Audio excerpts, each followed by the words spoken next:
Hi ಎಲ್ಲರಿಗೂ ನಮಸ್ಕಾರ. ಎಲ್ಲ ಹೇಗಿದ್ದೀರಿ? ಚೆನ್ನಾಗಿದ್ದೀರಿ ಅಂದ್ಕೋತೇನೆ. ಇವತ್ತು ನಾನು ಮಾಡ್ತಾ ಇರೋ ರೆಸಿಪಿ ಬಂದ್ಬಿಟ್ಟು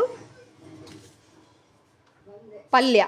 ಸಿಂಪಲ್ಲಾಗಿ ಒಂದು ಪಲ್ಯ, ಮೂಲಂಗಿ ಮತ್ತು ಈರುಳ್ಳಿ ಹಾಕಿ ಸಖತ್ತಾಗಿರುತ್ತೆ. ಟೇಸ್ಟ್ ಕೂಡ ಸೂಪರಾಗಿ ಬರುತ್ತೆ. ಇಲ್ಲಿ ನಾನು ತೆಂಗಿನ ಎಣ್ಣೆಯನ್ನು ಹಾಕ್ತಾಯಿದ್ದೀನಿ.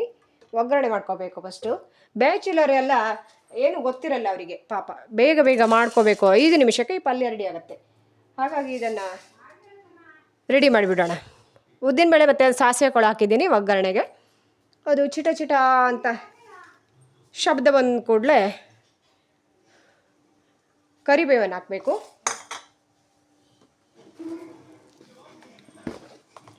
ಊಟಕ್ಕೆ ಸಖತ್ತಾಗಿರುತ್ತೆ ಒಂದು ಪಲ್ಯ. ದೋಸೆ ಜೊತೆಗೆ ಕೂಡ ತಿನ್ನಬಹುದು, ಚಪಾತಿಗೆ ಕೂಡ ತಿನ್ನಬಹುದು. ಒಂದು ಅರ್ಧ ಒಣಮೆಣಸಿನಕಾಯನ್ನು ಹಾಕ್ತಾಯಿದ್ದೀನಿ.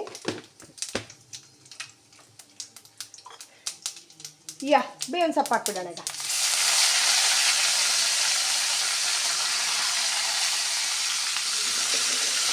ಸೂಪರ್ ಆಗತ್ತೆ ಪಲ್ಯ ಅಂದರೆ ಮತ್ತೆ ಮತ್ತೆ ತಿನ್ನಬೇಕಪ್ಪ ಅನ್ಸುತ್ತೆ, ಅಷ್ಟು ಚೆನ್ನಾಗಿರುತ್ತೆ.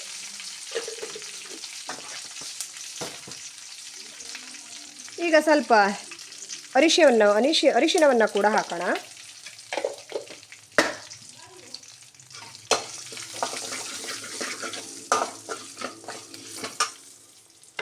ಹಾಗೆ ಒಂದು ಈರುಳ್ಳಿ ತಗೊಂಡಿದ್ದೀನಿ.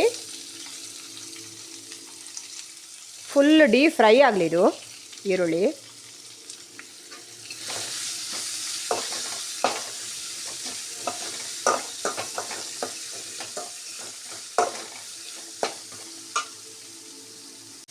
ಇಲ್ಲಿ ನಾನು ಸ್ವಲ್ಪ ಜೀರಿಗೆಯನ್ನು ಕೂಡ ಹಾಕ್ತಾ ಇದ್ದೀನಿ, ಒಂದು ಅರ್ಧ ಸ್ಪೂನು.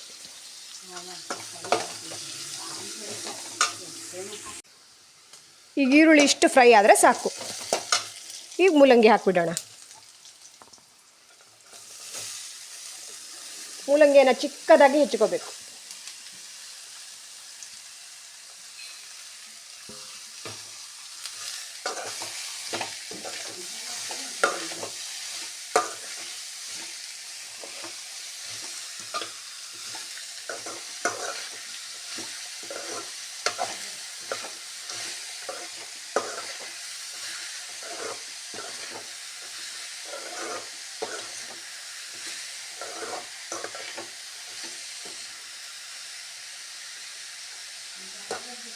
ಈಗ ಕ್ಲೋಸ್ ಮಾಡಿಟ್ಬಿಡೋಣ.